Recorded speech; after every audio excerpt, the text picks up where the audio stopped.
Hello everyone. तो आप सभी का स्वागत है आपका अपना प्यारा सा यूट्यूब चैनल सखवा टॉक्स पे।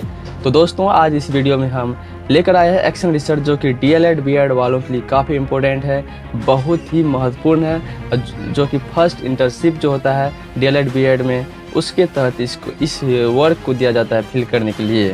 जब भी डीएलएड बीएड वाले स्टूडेंट्स फर्स्ट इंटर्नशिप या सेकेंड इंटर्नशिप में जाते हैं, तो उनको एक्शन रिसर्च के बारे में एक्शन रिसर्च फाइल तैयार करने के लिए दिया जाता है, जो कि बेहद ही इम्पोर्टेंट है उस प्रशिक्षु के लिए भी और उस विद्यालय के बच्चों के लिए भी। आज इस वीडियो में हम गणित विषय के एक्शन रिसर्च को लेकर आए हैं, जो कि हम खुद तैयार किए हैं और अपने जमीनी स्तर पे देखे हैं कि बच्चों को क्या समझ में आता है, बच्चों का माइंडसेट कैसा है, किस तरीके से हमारे बिहार बोर्ड के बच्चा का माइंडसेट है, कहाँ तक वो जान पाते हैं। तो इसी सब को लेकर आज आए हैं विस्तार पूर्वक वीडियो लेकर। चलिए हम शुरू करते हैं। तो चलिए अब शुरू करते हैं। तो ये फर्स्ट वाला पेज है और फर्स्ट वाला पेज को आपको भी बहुत ही मेहनत से डेकोरेशन करना है, ताकि कोई भी टीचर अगर चेक करेंगे तो वो आपको फुल नंबर दे देगा अपनी खुशी के अनुसार, खुशी से। जितना अच्छा से आप डेकोरेशन कीजिएगा फर्स्ट वाला पेज को, नंबर आपको उतना अच्छा से दिया जाएगा।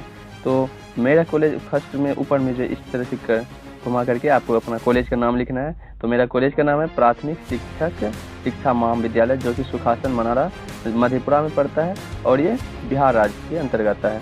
ठीक, उसके बाद है एक्शन रिसर्च, कौन सा फाइल है, फाइल का नाम लिख देना है, एक्शन रिसर्च है। उसके बाद सब्जेक्ट का नाम लिखे हुए हैं, जैसे विषय हुआ ये मैथ का है, एक सेकेंड, ये मैथ विषय हुआ तो विषय का नाम लिखना है। उसके बाद क्रियात्मक शोध का शीर्षक, वो जो है इसका शीर्षक क्या है, तो बच्चों को परिमाप एवं क्षेत्रफल की समझना होना। जैसे हम क्लास 5 में पढ़ा रहे थे, तो बच्चों को परिमाप सब के बारे में जानकारी नहीं थी, ना ही क्षेत्रफल के बारे में नॉलेज थी। तो हमने उसको इस तरह से मतलब एक्शन रिसर्च के थ्रू उसको समझाने के प्रयास किया था। तो ये क्लास 5 के बच्चों का हो गया। उसके बाद सब्जेक्ट लिखना, यहाँ पे विषय गणित हो गया। उसके बाद प्रशिक्षु का नाम, प्रशिक्षु शिक्षक का नाम, उसमें मेरा नाम गुड्डू कुमार, जो अपना अपना नाम लिखिएगा यहाँ पे। उसके बाद क्रमांक लिखना है, फिर खंड, सेक्शन, उसके बाद सत्र, मेरा सत्र हो गया 24 से 26। ठीक है, चलिए नेक्स्ट के चलते हैं। देखिए, डेकोरेशन करना इम्पोर्टेंट है, लेकिन फर्स्ट वाला पेज को आप कर कीजिएगा अच्छा से। सेकेंड, उसके बाद वाला पेज को इतना अच्छा से नहीं भी करिएगा तो कोई बात नहीं, लेकिन फर्स्ट वाला पेज को अच्छा से डेकोरेशन कीजिए, ताकि चेक करने वाला का जो है दिल खुश हो जाए। तो चलिए यहाँ पे उसके बाद नेक्स्ट पेज में विषय वस्तु को लिखे है। तो विषय वस्तु में फर्स्ट वाला पॉइंट परिचय लिखेंगे। उसके बाद सेकेंड पॉइंट में क्रियात्मक अनुसंधान का अर्थ, फिर तीसरा में क्रियात्मक अनुसंधान की परिभाषा लिखना है, फिर फोर्थ में क्रियात्मक अनुसंधान का क्षेत्र या उद्देश्य क्या है, फिर क्रियात्मक शोध का शीर्षक लिखना है। उसके बाद 6 के बाद यहाँ 7 में देखिए क्रियात्मक शोध का कारण। उसके बाद क्रियात्मक परिकल्पना कक्षा स्तर पर लिखना है, समस्या निराकरण का प्रथम प्रयास 9 में। उसके बाद 10 में शोध का उद्देश्य कथन, आंकड़ों का विश्लेषण करना। उसके बाद 1 मिनट हम कलर चेंज कर लेते हैं, यहाँ से रेड ठीक रहेगा। चलिए आगे है 12 नंबर में शोध का द्वितीय प्रयास लिखना है। उसके बाद उपयोगी संसाधन के बारे में हमने कुछ जिक्र किया वहाँ पे।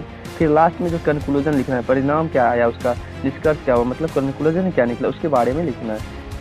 तो इस तरह से आप भी लिख सकते हैं। चलिए आगे नेक्स्ट पेज में चलते हैं। तो फर्स्ट वाला पॉइंट था हम लोग एक्शन रिसर्च के बारे में परिचय, मतलब एक्शन रिसर्च क्या होता है, इसके बारे में कुछ हम लोगों को लिखना है। तो चलिए यहाँ पे देखते क्या लिखे। परिचय में आधुनिक युग विज्ञान का युग है, मानव जीवन का प्रत्येक पक्ष एवं क्रिया वैज्ञानिक अधिकारों से प्रभावित है। उसका मतलब डिफिनेशन लिखना है एक्शन रिसर्च के बारे में। तो मोटा मोटी ये जान लीजिए एक्शन रिसर्च क्या है। तो एक्शन रिसर्च जो है, आप अपने एसपी विद्यालय जहाँ भी आपको आवंटन हुआ, वहाँ पे बच्चों को जो पढ़ाते हैं उसमें क्या कमी है, क्या नहीं समझ रहा, उसको जो आप अपने तरीका से रिसर्च करके उसको समझाने का तरीका को जो है, किस तरीका से आप समझाते हैं, क्या कमी है, उसी को इम्प्रूवमेंट करना ही एक्शन रिसर्च हुआ। यही सब बात इसमें लिखा हुआ, आप अपना पढ़ लीजिए पूरा। चलिए ठीक है, नेक्स्ट पॉइंट है क्रियात्मक अनुसंधान का अर्थ। तो फिर उसका अर्थ क्या है। क्रियात्मक अनुसंधान का तात्पर्य एक ऐसी वैज्ञानिक खोज से है जिसका संबंध शिक्षा के पक्ष में होता है। इसके द्वारा विद्यालय से कार्य प्रणाली समस्याओं का अध्ययन वस्तुनिष्ठ रूप से किया जाता है।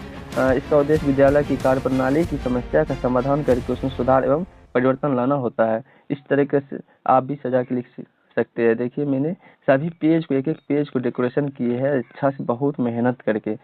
तो उसके बाद उसका डायग्राम बनाना, क्रियात्मक अनुसंधान की प्रक्रिया का डायग्राम फिर बना लेना है।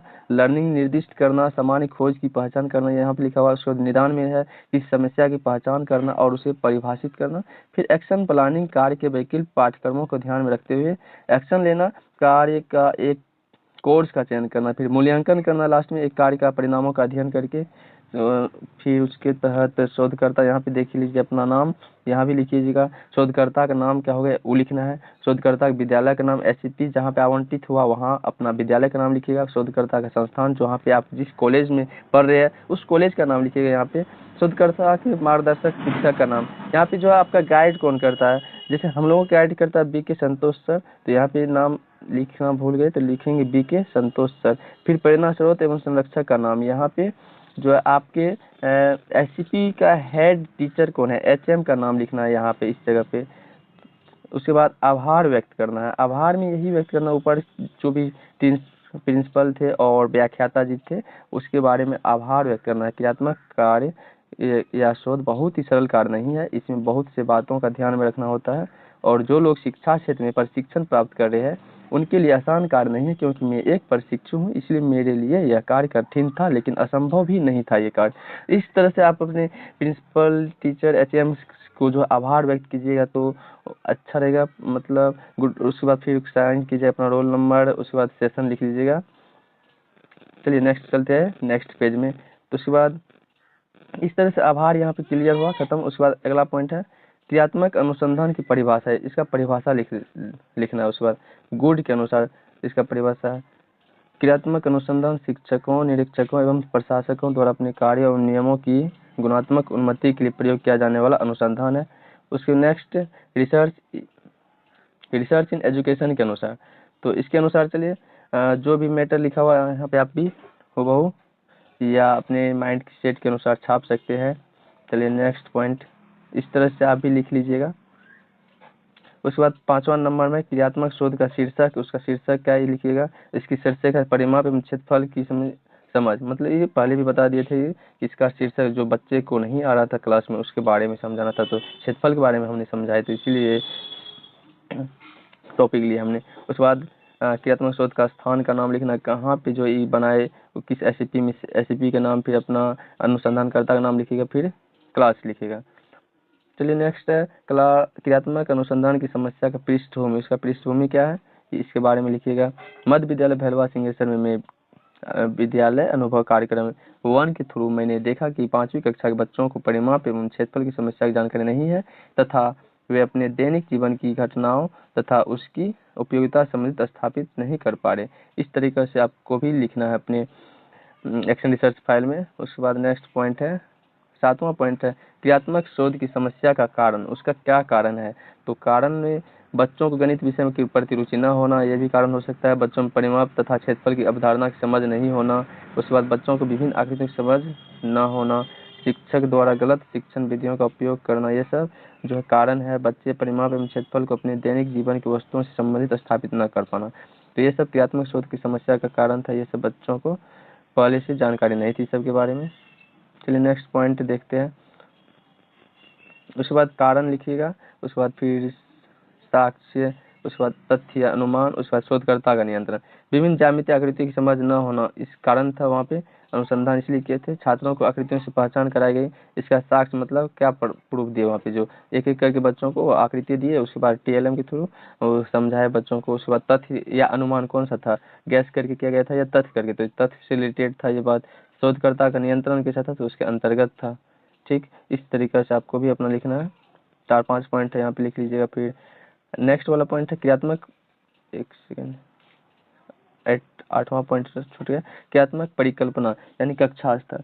तो बच्चों को गणित विषय के प्रति रुचि उत्पन्न कराई गई, क्या प्रयास किया आप वो लिखना है। उसके बाद बच्चों को विभिन्न आकृतियों से पहचान कराएंगे, TLM के थ्रू करवाए। आसपास की संरचना एवं वस्तु की मदद से परिमाप एवं क्षेत्रफल की अवधारणा समझाएंगे, ये भी। उसके बाद परिमाप एवं क्षेत्रफल का दैनिक जीवन से जोड़ेंगे विभिन्न गतिविधियों के माध्यम से। ठीक, चलिए नेक्स्ट देखते हैं। 5 नंबर लिख लीजिए। उसके बाद समस्या निराकरण का विधि, ये प्रथम प्रयास किया गया। उसके बाद समस्या निराकरण का विधि है। प्रथम प्रयास के उस जो समस्या जो था उसका निराकरण किस तरीका से, ये प्रथम प्रयास था। तो प्रथम प्रयास में चलिए देखते हैं यहाँ पे हम लोग। तो प्रथम प्रयास में कार्य क्या था, विभिन्न आकृतियों की समझ, शिक्षण विधि, उस व्याख्यान विधि एवं प्रदर्शन विधि से समझा गया। उसके बाद संसाधन क्या सब था वहाँ पे, तो चार्ट पेपर बोर्ड विभिन्न आकृतियाँ थे। क्लास 2 क्लास में इसको लिया गया था। ये सब अपना से लिख लीजिएगा, पढ़ लीजिएगा पूरा। फिर उसका उद्देश्य लिखना है, 10वां पॉइंट, उसका उद्देश्य, शोध का उद्देश्य कथन। इन सभी ये उद्देश्य लिखना है। इन सभी प्रयोग एवं विधियों से बच्चों में विभिन्न आकृतियों की समझ पैदा कर उसके परिमाप एवं क्षेत्रफल की जानकारी एवं उसके महत्व को समझा पाएंगे। इसका उद्देश्य ये था। फिर नेक्स्ट पॉइंट देखिए, आंकड़ों का विश्लेषण। तो शोध कार्य से पूर्व की स्थिति है ये, मतलब इस एक्सपेरिमेंट के इसके पहले जो हमने 27 टोटल उस क्लासरूम में 27 टोटल स्टूडेंट्स थे, जिसमें से परिमाप एवं क्षेत्रफल की समझ नहीं रखने वाले, मतलब 25 बच्चा को कुछ भी इसके बारे में नॉलेज नहीं थी, जो परिमाप और क्षेत्रफल क्या होता है। उसके बाद 2 ही बच्चा को सिर्फ इसके बारे में पता था पूरा क्लास में। तो उसके बाद प्रथम शोध कार्य के बाद स्थिति क्या हुआ ये देखते हैं। जब फर्स्ट शोध हो गया था तो उसके बाद पहले 27 में से सिर्फ 2 बच्चा को नॉलेज था। अब जो है 15 बच्चा जानने लगा जी क्षेत्रफल और परिमाप सब के बारे में, मेंसुरेशन चैप्टर के बारे में हल्का फुल्का जानने लगा 15 बच्चा, और 12 बच्चा प्रथम प्रयास के बाद भी नहीं जाना रहा था। तो इसके लिए हम अगला से फिर से एक प्रयास करेंगे, शोधकर्ता का द्वितीय प्रयास किया। उसके बाद फिर से बच्चों को जो विभिन्न आकृति की पहचान कराई गई, फिर परिमाप एवं क्षेत्रफल की जानकारी दी गई। उसके बाद दैनिक जीवन से परिमाप एवं क्षेत्रफल का संबंध बताया गया। ठीक, उसके बाद देखिए इसका परिणाम क्या निकला। फिर उपयोगी संसाधन सब के बारे में लिखे, वहाँ पे क्या सब था। इस बार कुछ संसाधन का यूज करके, मतलब TLM वगैरह वगैरह चीज़ का उपयोग करके उसको एक्सचेंज किए। विभिन्न प्रकार की आकृतियाँ, चार्ट पेपर, ये सब था। दैनिक जीवन में के वस्तु एवं संरचना जो भी था वहाँ पे ग्लास सब के बारे में उस सब एग्जाम्पल देकर समझाए। फिर विद्यालय में मौजूद वस्तु, जो भी उस स्कूल में मौजूद वस्तु था, जैसे श्याम पट, बुक, इस सब के बारे में बताया, जो ये आयत है, वर्ग है। फिर एक TLM की मदद से भी बताए थे। चलिए उसके बाद शोधकर्ता के द्वितीय प्रयास के बाद स्थिति क्या रही, इसके बारे में चलिए हम देखते हैं। तो देखिए शोधकर्ता के द्वितीय प्रयास जब कर ली उसके बाद की स्थिति बेहतरीन रही। 27 में से टोटल 27 बच्चा को 27 में से 26 बच्चा को जो है क्षेत्रफल के बारे में पता चल गया, और सिर्फ एक बच्चा को इसके बारे में पता नहीं चला। तो 1-8% को जो है ना निगलेक्ट करके चलना पड़ता है। हर किसी के मतलब किसी किसी का माइंडसेट होता है जो कितना भी समझाइएगा तो उसको समझ में नहीं आता है। तो लगभग 99% बच्चा समझ गया था उसके बाद जो क्षेत्रफल एंड परिमाप सब के बारे में। तो चलिए इसका परिणाम क्या निकला, परिणाम देखते हैं। इसका परिणाम ये निकला कि आंकड़ों के विश्लेषण के पश्चात ज्ञात होता है कि अधिकतर बच्चे उपयुक्त विषय गणित के विषय में परिमाप एवं क्षेत्रफल में निपुणता हासिल कर चुके थे, तथा यह क्रियात्मक शोध उन बच्चों के लिए किया गया जिन्हें समझने की दिक्कत थी। लेकिन इन सभी प्रयासों के बाद सभी बच्चे अपने विषय वस्तु की अवधारणा एवं महत्व को समझ चुके थे। तो इस तरीका से हमने उस पे कार्य किए थे। उसके बाद सलाह क्या देंगे हम इसके थ्रू। तो बच्चों के लिए सलाह ये रहेगा कि बच्चों की आवश्यक है कि वह गणित विषय से बिना डरे पढ़ाई करे तथा इसमें रुचि ले और गणित के मिथक को दूर करे। ये भ्रम होता है कि गणित जो बच्चा समझ में नहीं आता है ये सिर्फ मिथक है, ऐसा कोई बात नहीं है। अगर कोई भी बच्चा किसी भी सब्जेक्ट पे फोकस करेगा तो उसका वो सब्जेक्ट ऑलरेडी अपने आप जो है स्ट्रॉन्ग हो जाएगा। तो कोई भी ये मिथक ना पाए ले मन में कि मैथ पूरा हार्ड है, हमसे नहीं होगा वगैरह वगैरह। ठीक है, उसके बाद शिक्षकों के लिए निर्देश। मैंने शोध के दौरान यह पाया कि यदि शिक्षक बच्चों को नियमित रूप से गणित विषय के प्रश्नों का अभ्यास हल कराएंगे तथा परिवेश में जोड़कर पढ़ाया जाए तो किसी भी प्रकार की दिक्कत नहीं आएगी बच्चा सबको। जो सब साथ में एग्जाम्पल के थ्रू ज़्यादा से ज़्यादा हम एग्जाम्पल के थ्रू बताएंगे तो गणित जो ईजी लगने लगती है। इसलिए बच्चों को एग्जाम्पल के थ्रू TLM के साथ पढ़ाइए ताकि उसका पकड़ ज़्यादा आए मैथ पे। अभिभावक को यह होना चाहिए कि समय समय पर बच्चों का स्कूल में मिले कार्य को पूछना चाहिए और कॉपी चेक करना चाहिए तथा ध्यान देना चाहिए। जब बच्चा कभी कभी स्कूल से घर आता है तो उसका कॉपी चेक करना चाहिए बच्चा को, अभिभावक का। इसको ये देखना चाहिए जो होमवर्क बनाता है कि नहीं मेरा बच्चा, होमवर्क मिलता है कि नहीं। अगर मिलता है तो ठीक, नहीं मिलता है तो कंप्लेन कीजिए जाके टीचर को जो आप विद्यालय में क्या पढ़ाते हैं, होमवर्क सब नहीं मिलता, बच्चा खेलता रहता है, इस सब वगैरह वगैरह चीज़ें आप भी अपने बच्चों पे ध्यान दीजिए तो ही बच्चा पढ़ पाएगा। तो चलिए यहाँ पे मेरा एक एक्शन रिसर्च का कार्य खत्म हुआ। तो आप लोग अगर चैनल पे नए हैं तो चैनल को सब्सक्राइब कर लीजिए और बेल आइकन ऑन कर लीजिए, और अपने फ्रेंड्स में जितना भी डीएलएड बीएड या कोई भी स्टडी से रिलेटेड कंपटीशन एग्जाम से रिलेटेड कोई स्टूडेंट्स है तो आप अपने साथी को ये वीडियो शेयर कीजिए। ठीक है, थैंक्स फॉर वॉचिंग, धन्यवाद।